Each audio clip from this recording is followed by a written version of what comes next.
Voici plusieurs exemples de résolution d'équations complètes et incomplètes du second degré, mais d'abord, générique.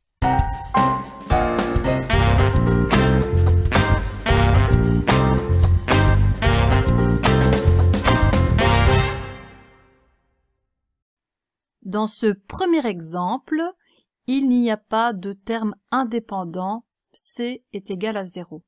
La méthode la plus efficace pour résoudre ce genre d'équation, c'est de mettre en évidence. Dans ce cas-ci, on peut mettre x en évidence. L'équation est donc équivalente à x fois 3x plus 5 égale 0. On obtient alors une équation produit nulle, soit x est égal à 0, soit 3x plus 5 est égal à 0. Autrement dit, x est égal à moins 5 tiers. Cette équation possède donc deux solutions qui sont 0 et moins 5 tiers.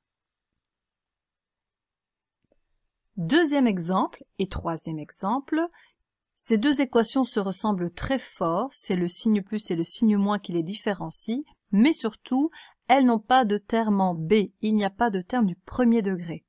Dans ce genre de situation, il faut isoler x carré pour chercher la valeur de x. On va donc d'abord isoler 3x carré. 3x carré est égal à moins 12. On divise par 3 de chaque côté de l'égalité pour obtenir x carré égale moins 4.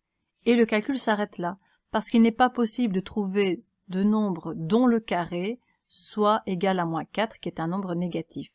Cette équation n'a donc pas de solution. Dans le troisième exemple, on va également isoler x carré. 3x carré est égal à 12. Donc x carré est égal à 4.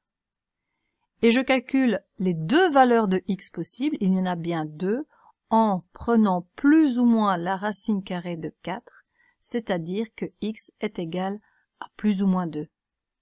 Cette équation possède donc deux solutions qui sont 2 et moins 2.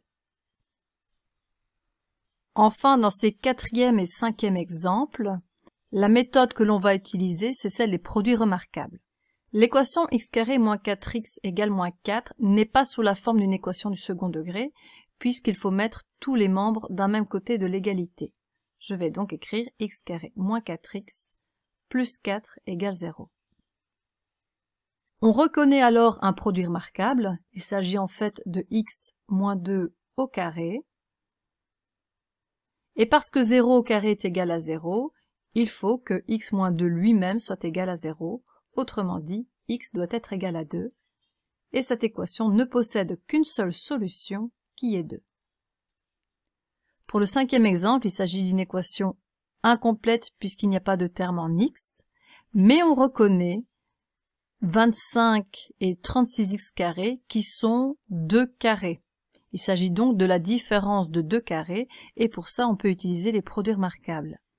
En fait, 25 moins 36x carré est égal à 5 moins 6x fois 5 plus 6x. Et on se retrouve à nouveau avec une équation produit nulle. Soit c'est 5 moins 6x qui vaut 0, soit c'est 5 plus 6x qui vaut 0. Dans le premier cas, x est égal à 5 sixièmes, et dans le second cas, x est égal à moins 5 sixièmes. On retrouve donc deux nombres qui sont opposés, qui sont donc les deux solutions de l'équation, et on peut écrire plus ou moins 5 sixièmes.